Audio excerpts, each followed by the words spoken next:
کنان بن انوس بن سیس علیہ السلام بن حضرت آدم علیہ السلام۔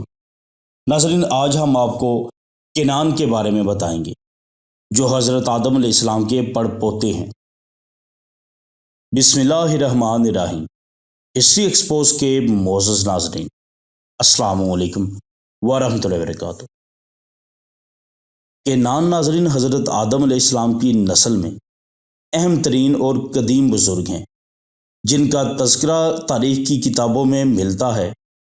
کنان کو نسل آدم کے آئندہ نسب میں خصوصی اہمیت حاصل ہے۔ ان کا شجر نسب کچھ یوں ہیں: کنان بن انوس بن سیس علیہ السلام بن حضرت آدم علیہ السلام۔ کنان کے والد انوس نسل آدم میں خصوصی بزرگ ہیں اور ان کے بیٹے کنان نسل آدم کے چوتھے بڑے بزرگ ہیں۔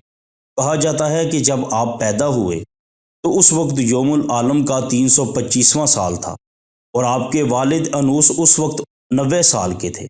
جب کنان 70 سال کے ہوئے تو ان کے ہاں محلائل یا محلیل پیدا ہوئے۔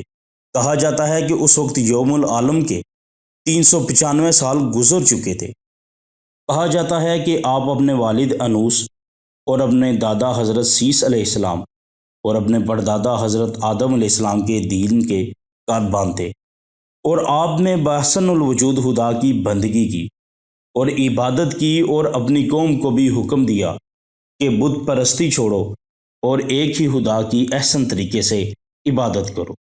کہا جاتا ہے کہ کنان بن انوس کو خصوصی اہمیت حاصل تھی کیونکہ وہ حضرت آدم علیہ السلام کے پڑ پوتے اور حضرت سیس علیہ السلام کے پوتے تھے۔ کہا جاتا ہے کہ آپ یعنی کنان 910 سال کی عمر میں یوم العالم کے 1235ویں سال میں فوت ہوئے۔ اس وقت ان کے والد انوس کو فوت ہوئے 95 سال گزر چکے تھے۔ معزز ناظرین، ہماری کوشش ہے اور ہماری خواہش ہے کہ ہم حضرت آدم علیہ السلام سے لے کر حضور علیہ الصلوۃ والسلام تک جتنے بھی درمیان میں بزرگ ہستیاں گزری اور انبیاء کرام گزرے، اولیاء کرام گزرے، ان سب کی معلومات ہم درجہ بدرجہ آپ کو دیتے رہیں۔ ہماری نیت یہ ہے کہ آپ انہیں سنیں اور آپ کے علم میں اضافہ ہو۔ یہ معلومات ناظرین جو ہم آپ کو دیتے ہیں، اس میں کس قدر حقیقت ہے، کس حد تک صداقت ہے، اسے ہم نہیں جانتے۔ ہم بھی ڈیٹیل لیتے ہیں اور آپ کی خدمت میں پیش کر دیتے ہیں۔ باقی واللہ عالم۔ بس دعاؤں میں یاد رکھیے، اللہ تبارک و تعالی ہمیں سچ بتانے کی اور آپ کو بھی سچ سننے کی توفیق عطا فرمائے۔ اپنا خیال ضرور رکھیے گا۔ ملتے ہیں ایک نئے خاص بہترین معلوماتی کلپ کے ساتھ۔ اللہ نگہبان۔